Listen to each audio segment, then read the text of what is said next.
Good morning. It is currently 7:26 a.m. on Sunday, April 19th, 2015.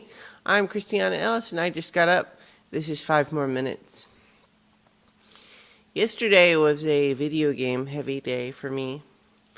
In the morning, I did do my 1 hour of writing as per my current assignment schedule. Is it really an assignment if you give it to yourself? I suppose it can be, but seems like a slightly dubious use of the word. Commitment. How about that? All right. So I did that, and then I also had an eye exam where I got to go.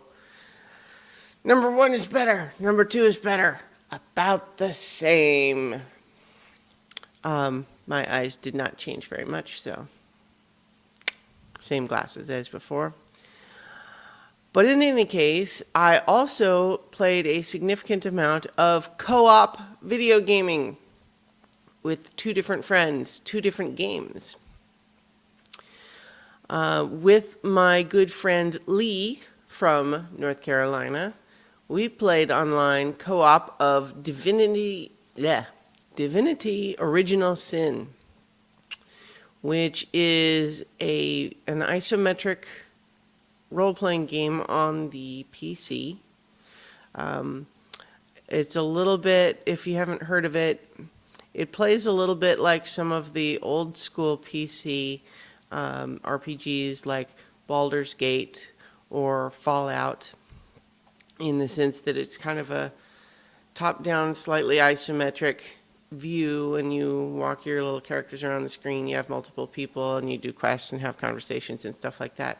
It's got a pretty neat combat system where there's just all sorts of status effects that are natural to the environment, but then you take advantage of them. Like, for example, if you're in an area that is raining, everybody is wet, and sending a fireball is likely to be less effective than it would be in another circumstance. Likewise, if there's fires everywhere, all over the place, and everybody has got the warm status, then a freezing spell might be less effective.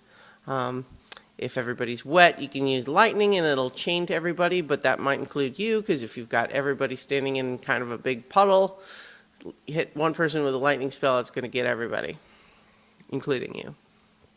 And so there's some pretty cool effects to be used there. And one of the neat things about the game, of course, is that you can play it co-op. You end up with a party of 4, but then, one player is you and one player is the other co-op player.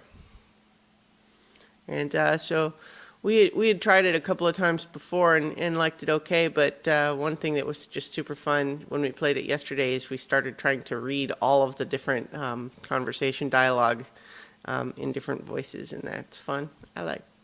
I like doing character voices. That's not supposed to be a character. I was just doing a sort of faux, humble. Okay. In any case, the other game that I played later in the evening with Mike Mateen, my Talking About Survivor co-host and also old friend, we played co-op Far Cry 4 on the PlayStation 4. Very different sort of game. That one's sort of an open world first person shooter type. It's got a lot of stealth and taking down outposts and all that sort of thing, but likewise you can also do co-op with that. And in particular, there's a couple of big fortresses that are really hard to take out, and so having a co-op partner to help you out comes in handy. And so he and I took down a couple of fortresses, and it was just about right as far as the difficulty balance, because we had several of those, two of those fortresses, both of them, we died 7, 8 times before finally taking it down, but we were trying different things every time. We were learning, and so we weren't getting frustrated, and then eventually it was really satisfying when we actually did it. So we had on previous occasions taken down 2 of the 4 fortresses, and then last night we did the other 2. So that was a lot of fun. Both games highly entertaining as co-op, And I recommend both of them generally, although Divinity Original Sin I haven't been playing very much separate from co-op. Far Cry 4, there's just so much stuff to do. It's just tons and tons and tons of side quests and collectibles and stuff like that. So plenty of time to play co-op. Also in Far Cry 4, the main story missions don't work in co-op, so you have to play those single player.